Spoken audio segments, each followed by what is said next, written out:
Хятадын үндэсний цөөнхийн 12 дахь уламжлалт спортын наадмын нээлт Хайна мужийн Саяа хотын төв цэнгэлдэх хүрээд нь тун удахгүй болох гэж байна.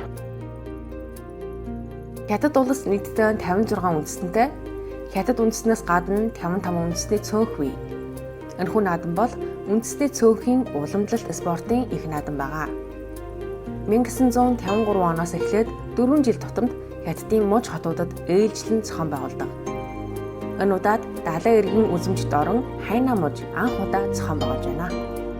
Нээлтэд муж хотуудын үндэсний цөөнхийн бага тамирчид ёслолд оролцоход тухайн үндэсний соёл онцлогыг янз бүрийн бүжгээр харуулсан сонирхолтой санагдлаа. За энэ бол өвөр Монголын бага тамирчид орж ирж байна. За энэ бол төвдийн бага тамирчид. Нээлтийн 2 дахь үед янз бүрийн урлагийн тоглолт үзүүлсэн. Нийтдээ бага тамирчид, уран бүтээлчид, үзэгчдийг багтаасан 35 мянган хүн оролцсон нийжгэр нээлт болжээ.